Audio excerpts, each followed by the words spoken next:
Jadi sebelum kita ngaji, marilah kita tawassul kepada para ulama, kita bacakan Fatihah agar kita juga terpercik ilmu dari beliau-beliau.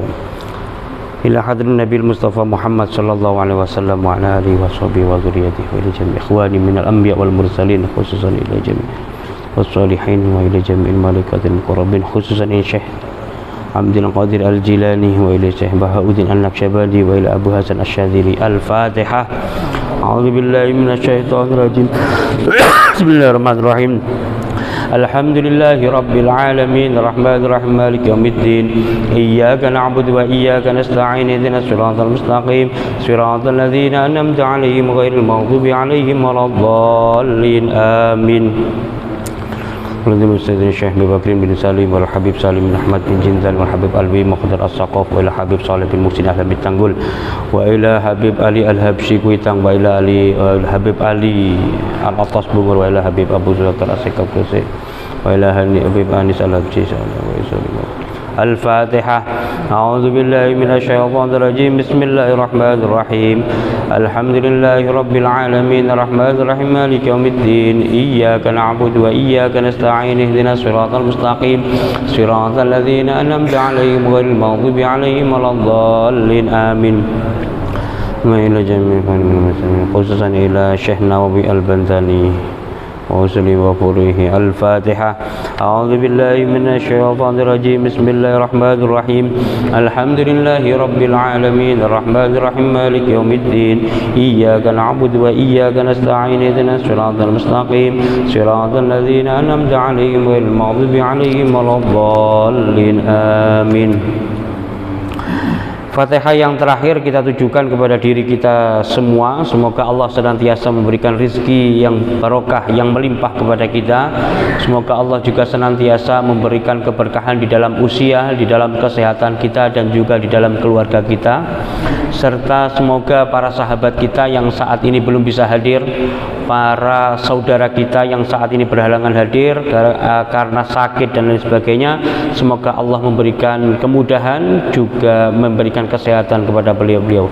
Ala hadiniyah wa ala kulli niyatin shalihah. Al-Fatihah. A'udzu billahi minasyaitonir rajim. Bismillahirrahmanirrahim. Alhamdulillahi rabbil alamin arrahmanir rahim maliki yaumiddin iyyaka na'budu wa iyyaka nasta'in ihdinas siratal mustaqim siratal ladzina an'amta 'alaihim ghairil maghdubi 'alaihim waladdallin amin. Bapak Ibu yang saya hormati, jamaah Masjid Al-Muhajirin yang saat ini sudah hadir di dalam pengajian perdana ini.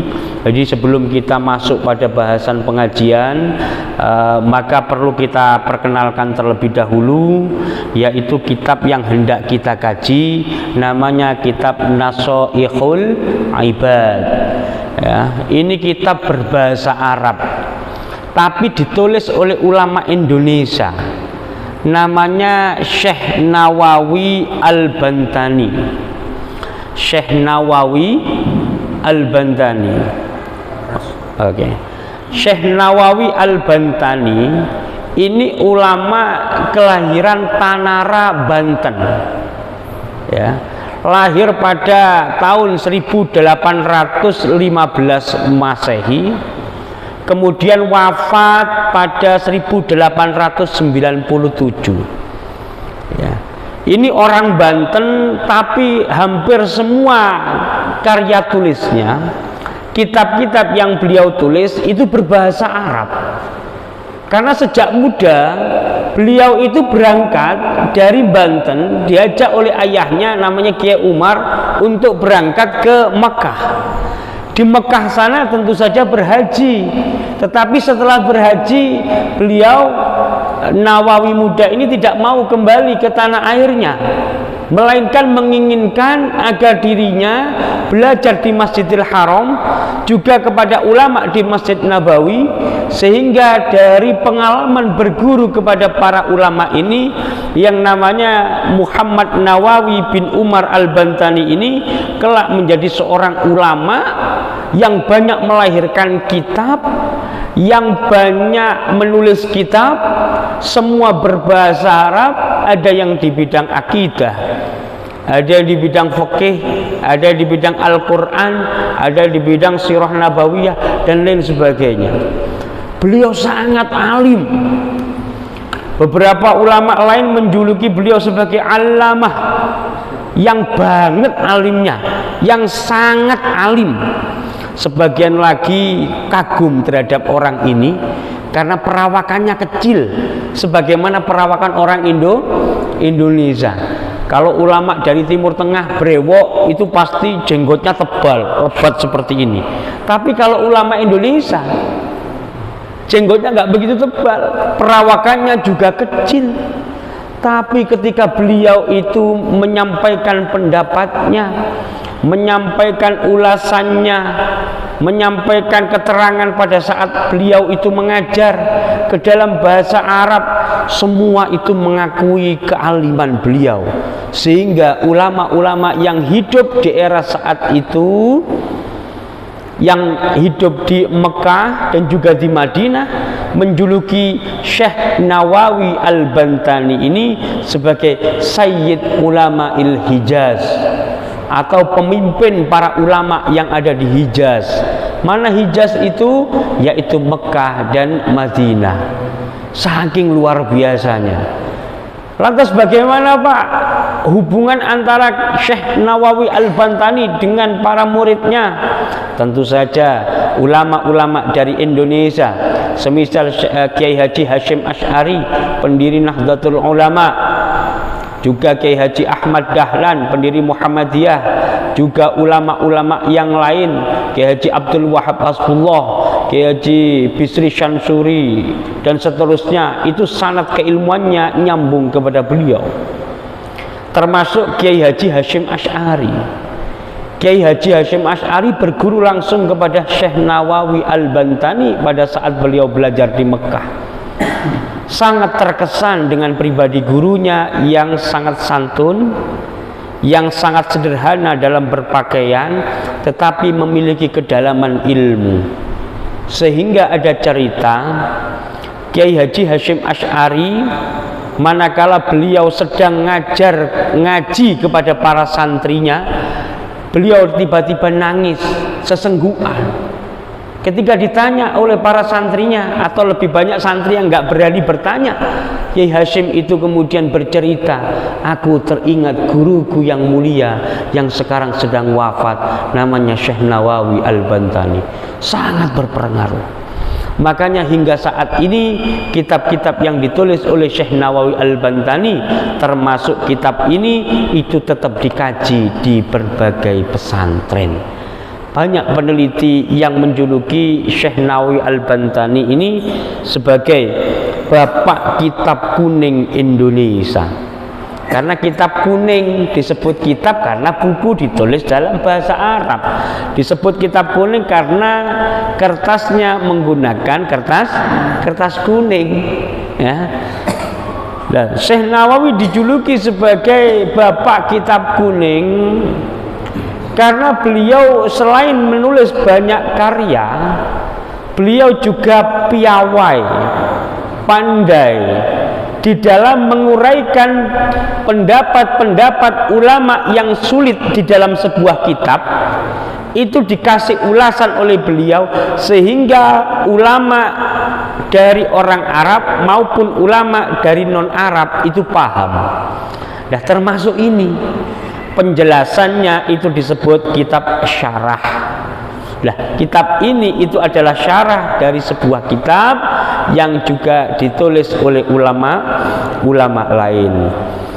Bapak Ibu yang saya hormati, Syekh Nawawi ini sebelum wafat sempat menyelesaikan sebuah karya tafsir Al-Quran. Tafsir Al-Quran ini yang luar biasa, ditulis dengan menggunakan bahasa Arab, ya. Wong Jawa atau wong Banten nulis tafsir Al-Quran berbahasa Arab, ya.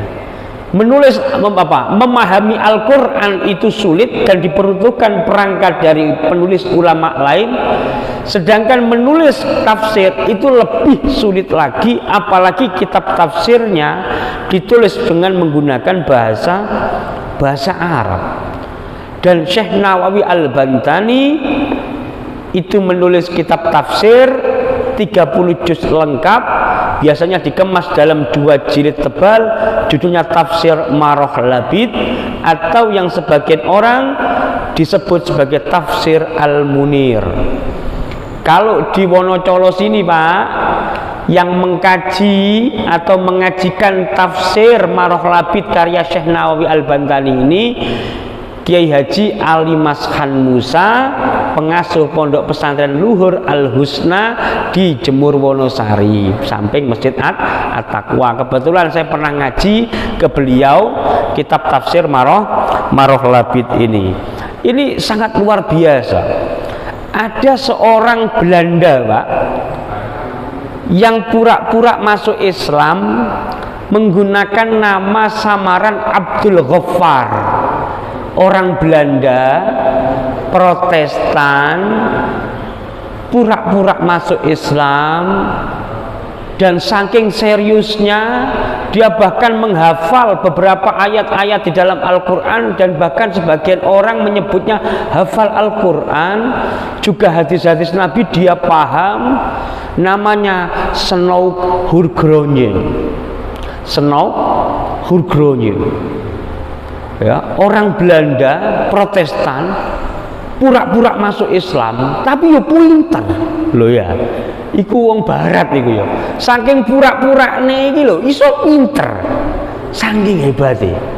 Nah, dia itu melakukan perjalanan masuk ke kota Makkah, karena kota suci Makkah dan Madinah itu dilarang dimasuki oleh orang non muslim.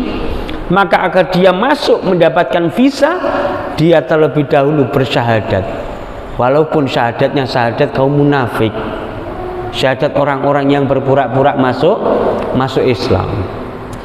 Singkat cerita, Snow Hurgronje ini, atau yang memiliki nama Islam Abdul Ghaffar ini, itu mengawasi orang-orang Indonesia yang ada di Mekah.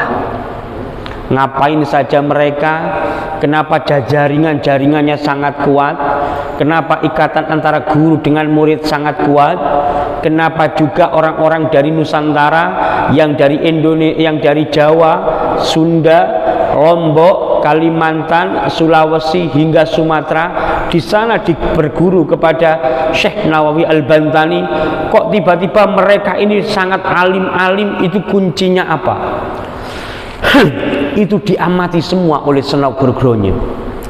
Dia sangat penasaran terhadap sosok yang bernama Syekh Muhammad Nawawi bin Umar Al-Bantani ini. Dia membayangkan Syekh Nawawi itu orangnya tinggi besar Pak.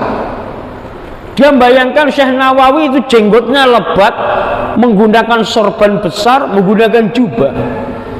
Alangkah terperanjatnya Snow Hurgronje ini ketika dia menyusup ke pengajian yang dipimpin oleh Syekh Nawawi dan menjumpai Syekh Nawawi itu tidak sebagaimana gambarannya.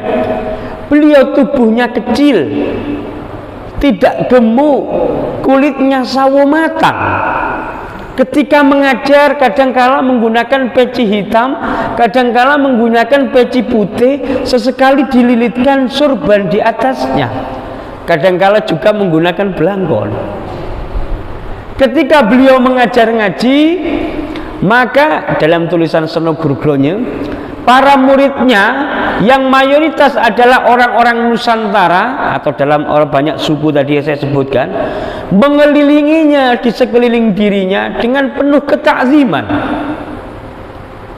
Adapun orang-orang yang dari luar Nusantara mengelilinginya tapi ada di wilayah belakang, karena Syekh Nawawi ketika menjelaskan menggunakan bahasa Melayu, sesekali menimpali dengan menggunakan bahasa Arab agar para pendengar dari non Jawa, non Melayu itu bisa memahaminya. Disinilah kemudian reputasi Syekh Nawawi itu berkibar sampai ke Mesir, ya, ke Universitas Al-Azhar di Kairo, ya. Jadi ada kampus besar di sana. Jadi Syekh Nawawi pernah melakukan perjalanan ke Al-Azhar sana. Dia itu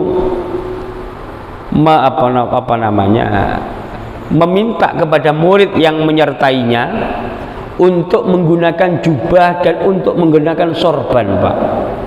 Sedangkan beliau sendiri tidak menggunakan sorban, tidak menggunakan jubah, melainkan menggunakan baju biasa. Tetapi ketika dua murid dan satu guru ini mendarat di pelabuhan dan mendarat dia kemudian masuk ke Universitas Al-Azhar, yang disalami siapa? Muridnya. Kenapa? Pakaiannya pakai sorban. Sedangkan Syekh Nawawi itu pura-pura menjadi santri yang membawakan tas dari santrinya itu. Ya. Jadi apa? Santrinya karena dia menggunakan jubah, menggunakan sorban segala macam, macak jadi kiai karena perintah dari gurunya, maka justru yang disalami pertama kali oleh para mahasiswa Al-Azhar itu bukan Syekh Nawawi, melainkan dari muridnya itu. Ya. Kenapa Syekh Nawawi melakukan seperti itu? Akhirnya ketika di dalam pidato yang tampil itu adalah Syekh Nawawi sendiri. Semua kagum. Karena hadirin yang ada saat itu menganggap, wah, jika muridnya saja yang tua dan penampilan sederhana seperti ini saja, alimnya seperti ini, apalagi gurunya yang masih muda, yaitu Syekh Nawawi Al-Bantani. Tertipu gitu kan, karena tertipu oleh penampilan. Ya. Dijelaskanlah oleh Syekh Nawawi Al-Bantani kenapa beliau melakukan seperti itu, karena ternyata pandangan orang saat itu memang lebih banyak terpengaruh oleh gaya berpakaian dari seseorang. Dan ini ciri khas dari kiai-kiai kita, dari ulama-ulama kita. Sangat jarang menggunakan baju kebesaran ulama. Mbah Kiai Bisri Mustafa almarhum, beliau penulis tafsir Al-Ibris Jasa Jawa, itu kesehariannya jarang menggunakan sorban atau jubah, lebih banyak menggunakan sarung dan kaos oblong. Sehingga banyak wali santri yang kecilik dikira itu adalah abdi dalem atau orang atau pembantu yang selama ini mengabdi di rumah Kiai Bisri. Demikian pula kiai-kiai kita yang lain. Itu diantara ciri khas dari ulama-ulama kita, sangat sederhana, sangat bersahaja di dalam kehidupan keseharian, bahkan dalam penampilan itu kan. Jadi agak memasturkan diri, agak menyembunyikan identitasnya, sehingga banyak yang tertipu. Demikian pula Syekh Nawawi Al-Bantani. Ketika beliau wafat pada tahun 1897, ribuan masyarakat yang ada saat itu mensolati beliau, dan kemudian jasad beliau dikebumikan di pemakaman Ma'la, ya, tidak jauh dari makamnya Sayyidah Khadijah Al-Kubra, dan satu komplek dengan makam-makam para aulia, para sahabat, dan juga para ulama-ulama besar Islam. Jadi itu sekilas dari riwayat Syekh Nawawi Al-Bantani, orang Jawa tapi punya kurang lebih karya 115 kitab yang ditulis oleh beliau, kurang lebihnya itu semua dalam bahasa Arab. Jadi ulama-ulama awak dhewe niki jos-jos Pak, lek cara wong Wonocolo ngoten. Ya. Duduk wong Arab ning iso ngarang nganggo basa Arab. Loh niku lak angel to, Pak. Lah wong kita saja nulis bahasa Indonesia saja sulit, apalagi ini menulis dengan bahasa Arab. Niku diantara ciri khas dari ulama kita. Baiklah Bapak Ibu yang saya hormati, ini kita mulai saja setelah perkenalan dengan penulis kitab ini, maka kita akan mengawali pengajian kita pada malam hari ini sebagaimana disampaikan oleh Ustadz Musyafa Safril tadi, bahwa setelah ini mungkin selanjutnya itu kajiannya pada hal yang tematik. Jadi di antara keunikan kitab ini Pak, Kitab ini kurang lebih ada 214 nasihat, okay? 214 mau'idhah, al-mawa'idh yang singkat, padat, jelas dan mudah dipahami.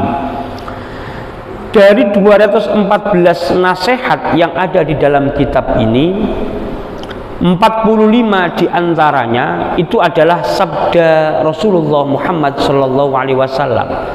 Sedangkan sisanya itu adalah maqalah atau dawuh dari para sahabat, sebagian juga dawuh para tabi'in dan juga tabi'ut tabi'in. Bismillahirrahmanirrahim. Alhamdu utawi sekabehane puji iku lillahi tetep kagungane Allah, allazi ja'ala kang wis dadekaken sapa Allah al ilma ing ilmu. Alhamdulillahi segala puji bagi Allah, allazi ja'ala yang telah menjadikan, Allah menjadikan apa? Ilmu. Arfa'as sifati, ya, seluhur-luhurnya sifat, ya, setinggi-tingginya sifat. Al-kamaliyati kang bangsa kamulyan atau yang sifatnya sempurna, ya, penyempurna. Jadi orang itu kalau sudah ganteng, ayu, pinter, ikut tambah mulia. Kok soge yo alim, tambah mulia, ya. Ada seorang haji, dia bukan saja kaya, tapi dia juga memiliki ilmu, maka wataknya, sifatnya bukan saja mulia lantaran harta yang dia miliki dan dia kembangkan untuk bisnis maupun membantu orang lain, melainkan dia juga memiliki kekayaan dan juga dilandasi dengan ilmu, maka dia sudah mulia, lebih mulia lagi manakala ada ilmu. Okay.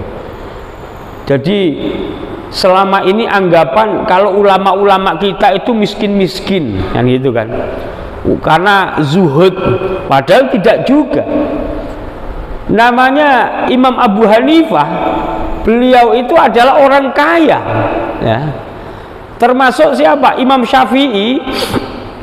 Imam Syafi'i awalnya itu tidak atau kurang menyukai beberapa orang ulama yang memang wataknya memiliki harta yang banyak, soge, dia kurang suka. Imam Syafi'i kurang suka.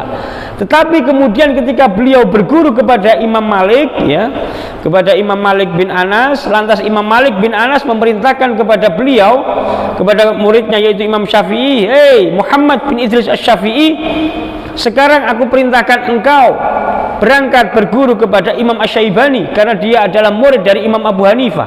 Bergurulah kemudian Imam Syafi'i kepada Imam Asy-Syaibani. Tapi sebelum berguru, Imam Malik memberikan bekal yang banyak kepada Imam Syafi'i. "Nyoh, tak wae sangu sing akeh, ben awam gak kekurangan kok nang dalan. Nyoh, awam numpak apa saiki? Kula numpak behol atau keledai. Aja numpak jaran, numpak keledai. Tak tukono jaran sing apik sisan. Tukokno sing apik, duwe sangu sing akeh." Imam Syafi'i mulai mikir, oh, ternyata ulama-ulama yang memiliki kelebihan di bidang harta juga nyah-nyah memiliki sifat isar atau mendahulukan orang lain atau memiliki sifat sakha, dermawan. Lantas kemudian sampailah Imam Syafi'i kepada Imam Asy-Syaibani. Lebih kaya lagi ternyata beliau itu. Saat itu ketika Imam Muhammad bin Idris Asy-Syafi'i itu datang, konon Imam Asy-Syaibani, murid dari Imam Abu Hanifah, itu sedang menghitung banyak dirham dan dinar yang ada di lantai. Akhirnya Imam Syafi'i kemudian bertanya, "Wahai guru, setahu saya itu kan agak gimana, misalnya cara wong-wong Wonocolo iku. Rodok piye ngoten lho Yai? Jenengan iki lek misale sugih kados ngeten iki ngoten niku. Lho, awakmu kaget ta?" Lah nggih kaget, nggih gumun lah. Ngene lho. Lek bondo iku dicekel, kalau harta itu ada di tangan ahli maksiat, maka kemudian harta ini dipakai untuk kemanfaatan dan kemaslahatan atau dipakai lebih banyak untuk kemaksiatan, wahai guru. Ya sama. Oleh karena itu lebih baik harta itu ada di tangan para ulama, agar dia bisa menafkahi para santrinya, memberikan beasiswa kepada para santrinya, agar ulama marwahnya, tidak jatuh hanya karena urusan minta sumbangan sana, minta sumbangan sini. Maka kata Imam Syafi'i itu, dari situ paham. Kata Imam Asy-Syaibani, maka sing paling aneh, paling apik iku misale cara saiki iku, ya ulama sing sugih, ya alim. Alime iku dadekno wong hormat marang alime, sugih dadekno wong hormat marang kesugihane, gak wani macem-macem. Dan ulama ini terjaga marwahnya, kehormatannya, karena dia di samping berharta juga berilmu. Lah niku gunane napa? Gunane ilmu lan bondo. Jadi niki sing paling, ini yang paling luar biasa adalah ketika kita memahami apabila harta di tangan para ulama itu lebih dan sangat bermanfaat daripada harta di tangan, mohon maaf, pengusaha atau orang-orang yang ahli maksiat. Orang kalau sudah datang, si A seorang ulama, si B mohon maaf seorang pemaksiat, dapat rezeki 25 juta, si A ulama pasti akan berpikir, bagaimana aku akan membiayai anak-anak yatim ini untuk dia bisa mondok di Lirboyo, di Liposo, di Sidogiri sampai dia lulus. 25 juta aku akan nyumbang keramik ke masjid Muhajirin.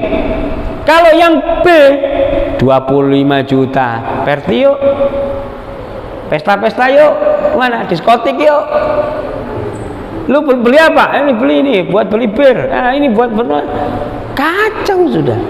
Makanya pentingnya harta dan ilmu ada di tangan satu orang, itu akan menyebabkan sifat kemuliaan itu ada pada dirinya. Wa asyhadu alla ilaha illallah wahdahu la syarikalah. Wa asyhadu lan naksani ingsun alla ilaha ing satuhune kelakuan iku ora ana pangeran kang disembah illallah angin kejaba Allah wahdahu halin wiji sapa Allah la syarika ora ana sekutu lahu marang Allah alladzi khassa kang ngususake man ing wong syaa kang kersa sapa Allah min ibadi saking pira-pira kawulane. Wa asyhadu alla ilaha illallah, dan saya bersaksi apabila tiada Tuhan selain Allah wahdahu la syarikalah yang esa dan tiada sekutu baginya, alladzi khassa kang mengkhususkan, yaitu Allah telah mengkhususkan man kepada orang syaa di mana Allah berkehendak min ibadihi dari beberapa orang hambanya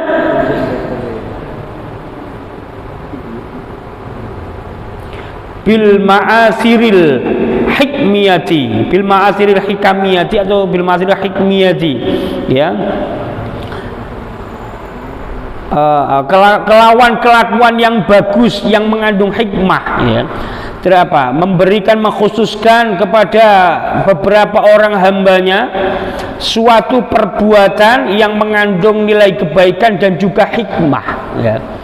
Hikmah itu biasanya diartikan sebagai kawicaksanan, kebijaksanaan.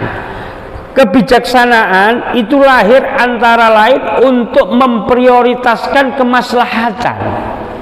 Piye apike, kan gitu kan.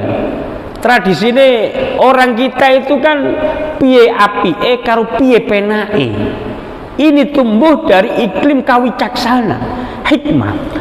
Ana tangga gelut karo tanggane. Sing siji iki rumangsa bener, sing siji iki rumangsa bener. Lek diselesaikan secara hukum ini yang menang, tapi secara etika ini yang menang. Kalau kita berpijak pada wilayah hukum, maka tidak ada kebijaksanaan kadangkala. Yang dipikirkan oleh hukum itu bukan kebijaksanaan, melainkan keadilan. Maka kemudian biasanya ketika ada dua orang tetangga yang berkonflik atau dua orang bersaudara yang berkonflik, bukan yang dijadikan landasan penyelesaian bukan soal hukum, karena hukum mempertimbangkan keadilan, karena ketika sudah keadilan kadangkala iki mesakno salah siji, tapi yang dilakukan itu apa? Kebijaksanaan. Yang namanya kebijaksanaan itu timbul dari kemaslahatan. Oleh karena itu ketika ada dua orang tetangga ini, daripada engkau gegeran sampai ke wilayah pengadilan dan salah satunya itu nanti terluka atau bahkan masuk penjara, maka selayaknya ada kiai, ada Pak RT, Pak RW, ketua takmir masjid atau siapapun menyelesaikan ini sebelum masuk ke wilayah hukum, atau dalam istilah saat ini diselesaikan dengan cara kekeluargaan. Pola pikir wong Indonesia niku penak. Kalau dalam istilah Mas Syafril, bukan zero sum game, ya pokoknya tiji tibeh mati siji mati kabeh, atau apa kue kalah tak ide aku menang joyo. Tapi sing dipikirno wong Jawa, sing dipikirno karo wong Madura, sing dipikirno karo wong Nuswantara, orang Nuswantara itu adalah piye apike, sing kedua piye penake. Lah ngoten. Piye apike, piye penake. Niki lho sing napa hikmiyah niki kanggo sifate kawicaksanan, membawa kebaikan sekaligus kebijaksanaan. Lah ngoten nggih. Lah niku lek prinsipe Indonesia niku, wong Indonesia sejak dulu niku ngoten. Piye apike, piye penake. Andai kata Pak Karno, Bung Hatta, A.A. Maramis, Muhammad Yamin, Ki Wahid Hashim, lalu siapa lagi, Agus Salim, Ki Kahar Muzakir, dan juga Abikusno Cokrosuyoso, tidak rembukan dulu Pak ketika merumuskan Pancasila. Wis mboten wonten iki Indonesia niki. Untungnya niku napa? Tiang songo niku nanda tangani sing jenenge Piagam Jakarta tanggal 9 Juni 1945. Iya, Indonesia diarani nang ndi iki? Sing sebagian, oh, terus Pak Soekarno, Pak Hatta, A.A. Maramis kali Muhammad Yamin. Matur, Pak. Kudu dadi negara kaya Amerika, kaya Perancis, kaya Inggris, sekuler. Gak ono syariat Islam Indonesia, mergo wargane iki majemuk. Terus ya Wahid Hasim, lho, ya aja kaya ngono Mas Karno. Umat Islam sing saiki ket biyen iku sing berjuang, sing ana nang kene iku kesultanan. Disahut pendapatnya kali Kiai Haji Profesor Kahar Muzakir, ketua Muhammadiyah saat itu.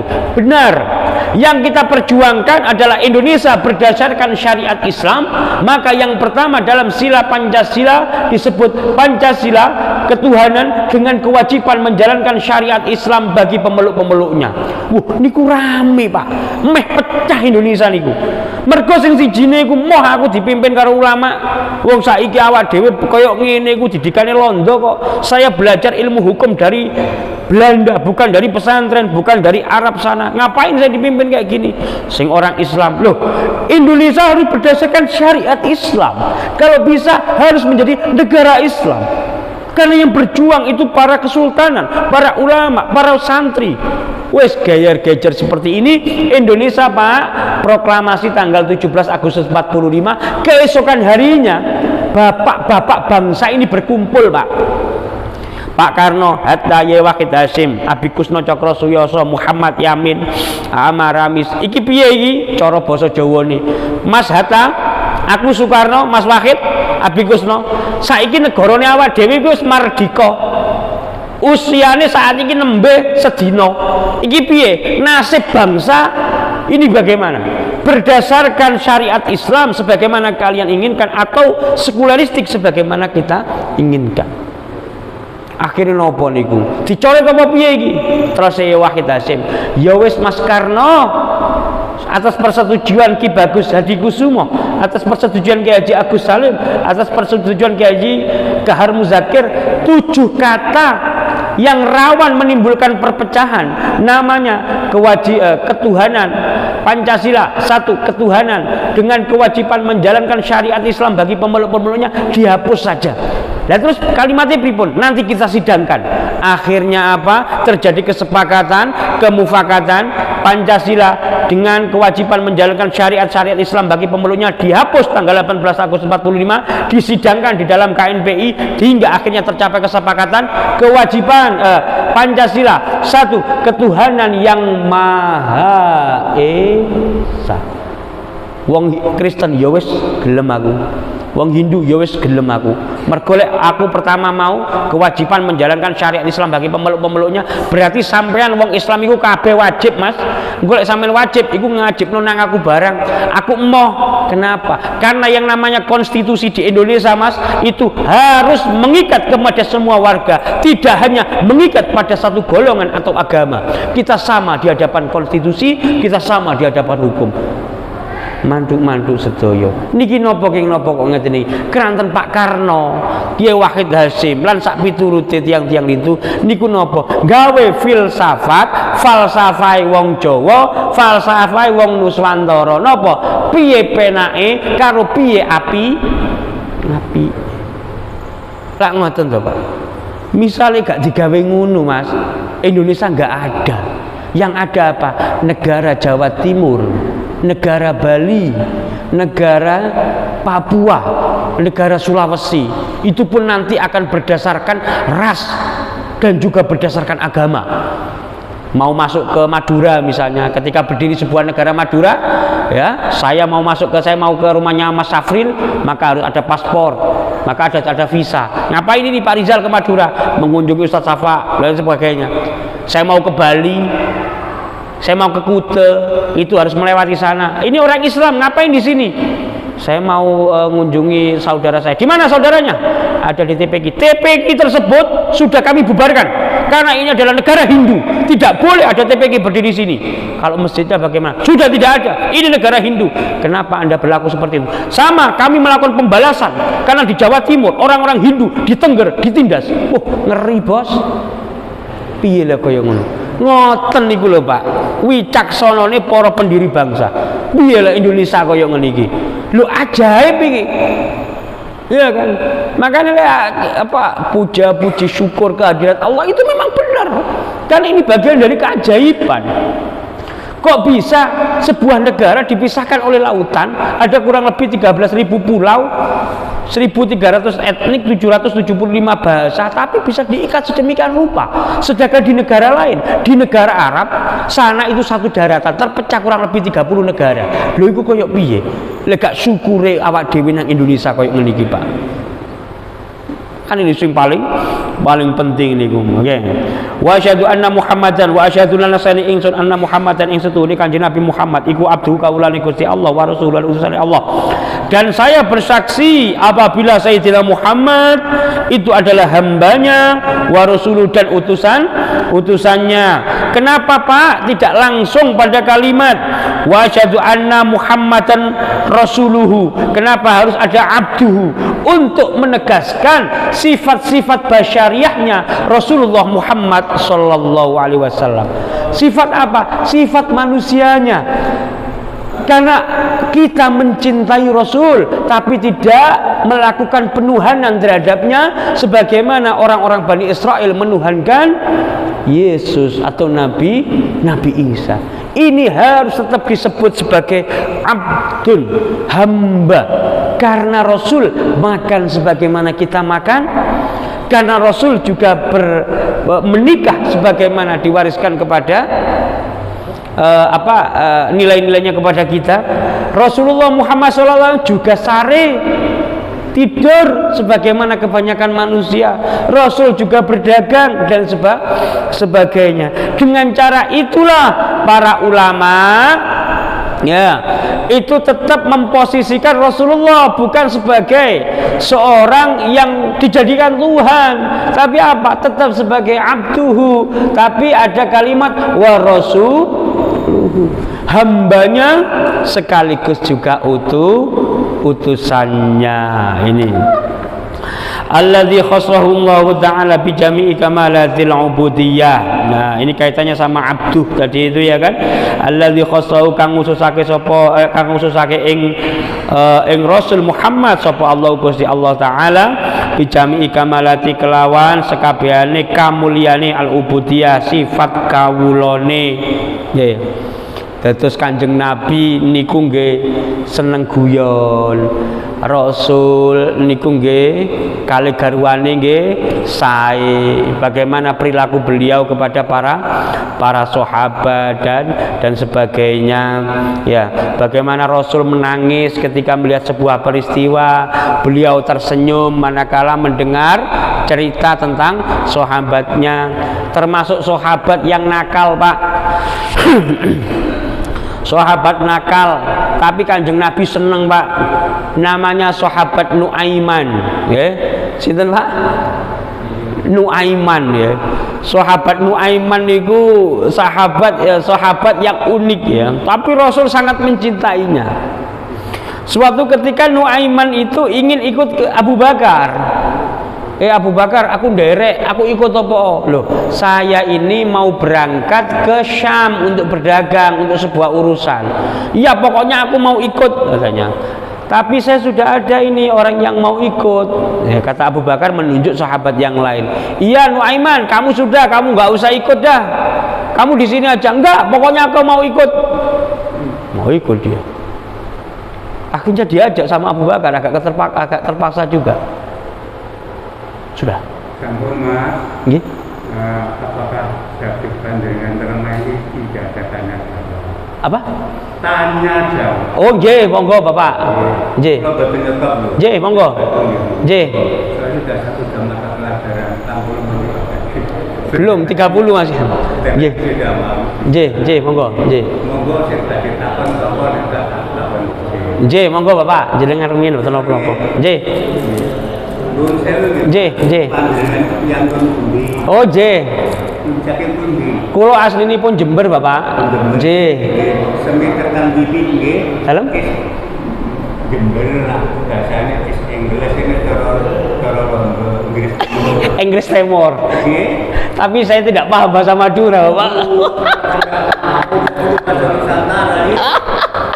Lek mereka. Nggih. Pak Suparmin J, Bapak. J. Oh, Kediri J, Bapak. Makanan rakyat dari bikin bahasa Benduna teman tahu tempe betul. Betul. Mas Sinten? Kulo Rijal, Bapak. Mas Rijal. Rijal, Bapak. Menteri. Senes, Bapak. Rijal nggih. Rijal Mumazik nggih. Rijal Mumazik. Niki sangat salut kepada Anda. Yang pertama sampai bisa tak punya itu apa ada di samping ngarat apa bahannya ada yang bahasa asing. Oh, nggih. Wonten. Nanti saya carikan untuk panjenengan dan juga jamaah. Kalau kerso ya. Ya. Nggih. Pangapunten. Nggih. Kan kitab kuning itu sudah sekian lama. Nggih. Alangkah baiknya karena kita ini ada tafsir Al-Quran banyak bagus. Saya ingin sekali punya itu, tapi belajar tafsir belakang itu. Siap, J. Bapak. Yang kedua, saya sangat setuju kepada Mas Lutut Saudara. Ya, saya tanya saja Mas, takon memang. J. Abdul Ghafur itu orang Belanda, orang Rusia. Belanda. J. Orang J. Ahli Al-Quran. J. Termasuk Van der Plas enggak? Van der Plas menika muridipun apa? Muridipun Senogur Gronye. Oh iya. Ingkang mangke dados gubernur Jawa Timur menika. J. Tapi yang terkenal di Nusantara Van der Plasnya. J, leres. Van der Plas itu saudara mertua. Wah, leres. J. Itu dipelajari. J. Sehingga itu wajahnya dia itu menyebar suatu perbedaan. J. Kalau ini dibiarkan saya J. Anda katakan dia seru. J.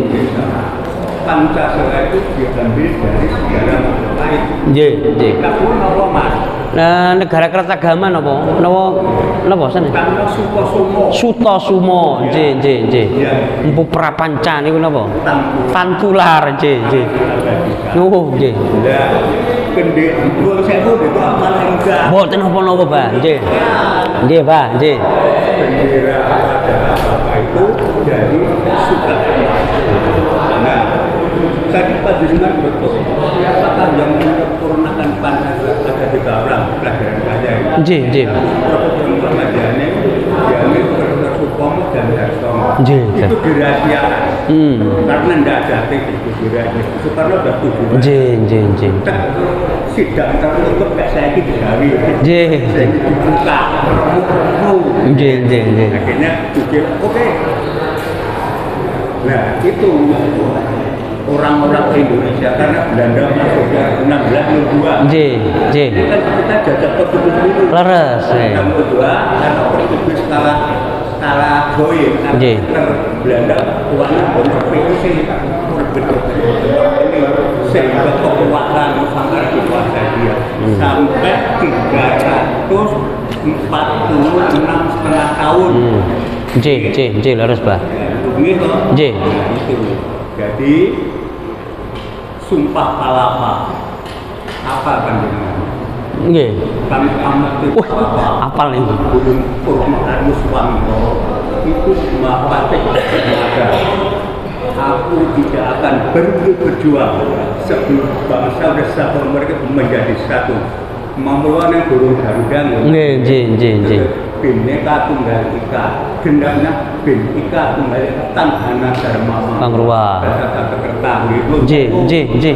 Kulo disebut sampean. Wah, nggih, Pak. Saya mengatakan. Bahwa mereka sampai sekarang itu anak dari oke, partisipasi itu sehingga di Indonesia timbul Islam seluruh. Nah, nggih, Pak Karno. Itu ajaran permulaan. Aku ngajar muridnya cewek, kudu tak kawin sih. Karena bukan muslim saya. Nggih, Pak. Nggih. Itu. Nah, itulah dari sama sekarang itu semua negara kita itu diambil dari kitab Sutosumo. Nggih, Pak. Saya pengetahuan jenengan sejarah ini, Pak. Nggih. Bendera Indonesia sehingga kena negara di pecah-pecah hancur. Nggih. Sabang Merauke. Bhinneka Tunggal Ika Tanghana Dharma Pangruwa. Siap. Sip, matur suwun. Saya. Sip, Pak. Nggih. Nek di Jawa kok dodole kula ketanda bener. Siap. Nggih. Terus aku tak bahasa awakmu wae. Nggih. Nggih, leres. Tak ron dulu Mas. Nggih. Nek lepas guru utama guru. Sempat aku tahu. Wah. Nggih. Nggih. Waalaikumsalam warahmatullahi wabarakatuh. Nggih, matur suwun Abah Suparmin niki. Mas Safril, niki usulnya saya Mas, niki apa mungkin untuk kedepannya apa kitab kuning ini kita cari yang terjemahan, kalau bisa ada terjemahan teks, terus terjemahan bahasa Indonesia, biar jamaah juga bisa menyimak makalah-makalah yang ada di sini ya. Siap? Oke, ini ya. Oke, Oke, siap ini monggo. Kita menurut yang terjemahan.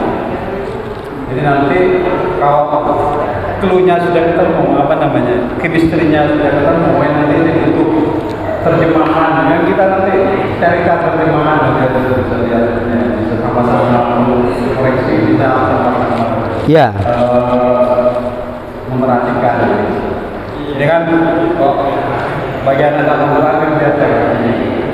Tapi nanti kalau nanti panjang untuk mempersiapkan terjemahan, nanti kita fasilitasi, kita jadikan ya. Untuk begitu Bapak Komandan. Aku hamba saya. Oke. Sudah. Nanti bisa sampai Isya kita. Sampai Isya kita baru. Oke, lah ini belum bisa. Oke. Oke, lanjut nggih, Pak Saman nggih. Bismillahirrahmanirrahim. Wa sallallahu ala sayyidina Muhammadin alladzi mal'allahu ta'ala qalbahu min jalalihil a'la. Wa sallallahu lan sertane rahmat azim kanggo Kanjeng Nabi Muhammad sallallahu alaihi wasallam. Malah niku ngebai memenuhi sapa Allah Gusti Allah. Memenuhi pada apa? Qalbahu, pada hatinya Rasulullah Muhammad sallallahu alaihi wasallam, min jalalihi, dengan keagungan Allah al-a'la kang maha tinggi, kang maha luhur, jalla wa ala, jalla kang agung, wa ala lan luhur, wa ainuhu lan mata Allah, min jamalihi, dari sifat jamal, keindahan, ya, al-asna kang tinggi, fasorallahu masrura mansura, maka kemudian Rasulullah menjadi orang yang bahagia dan juga orang yang senantiasa ditolong, ya kan. Jadi Allah memenuhi hati Rasulullah Muhammad SAW dengan sifat agungnya. Jadi yang terpancar ada dua. Yang terpancar itu adalah jalalullah, keagungan Allah. Yang kedua jamalullah, keindahan dari sifat Allah. Makanya Kanjeng Nabi ketika beliau Rasulullah Muhammad SAW tegas terhadap sesuatu, maka itu adalah pancaran dari sifat jalalullah yang dipenuhi oleh Allah di hati Rasulullah Muhammad SAW. Demikian pula ketika Rasulullah itu tersenyum, lantas para sahabat memandang beliau dengan ketakziman, memandang beliau dengan penuh cinta, maka itu adalah bagian dari ekspresi jamalullah. Sama ulama-ulama saat ini juga sama. Kok ada ulama yang tegas, keras misalnya, ketika mau amar ma'ruf nahi mungkar takbir misalnya, kayak gitu kan ada. Maka itu adalah pancaran-pancaran sifat dari jamalullah, jalalullah, keagungan Allah, menjaga wibawa agama. Sedangkan ulama-ulama yang berdakwah dengan penuh kasih sayang, berdakwah dengan penuh cinta, berdakwah dengan penuh kasih sayang, maka itu adalah bagian dari pancaran sifat jamalullah, keindahan Allah, ya. Nah, ini yang dimasukkan ke dalam Allah, ke dalam hati Rasulullah dan ke dalam pancaran mata beliau, itu adalah jalalullah dan jamalullah. Wa ala alihi, dan kepada keluarganya Rasul, wa ashabi, dan kepada para sahabatnya, wasalikin, lan pada penempuh jalan, ala najihi, ing atase dalane Kanjeng Nabi, fanalu mongko nemu khairon, ing kebagusan, wafiron kang sampurna.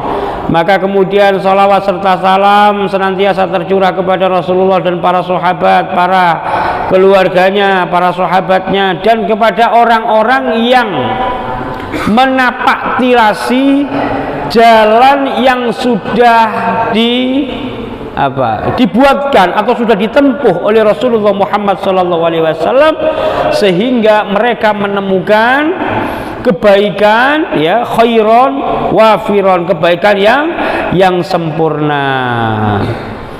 Amma ba'du, lan anapun utawi kang wis kasebutnya, kang wis sinebutnya, fayaqulu mongko ngucap, maka berkata al-murtaji, orang yang berharap pada apa? Ghufral masawi, terhadap ampunan atas semua kesalahan. Siapa yang menyebut dirinya al-murtaji ini? Muhammad Nawawi bin Umar al-Jawi, yaitu seorang yang bernama Muhammad Nawawi bin Umar al-Jawi.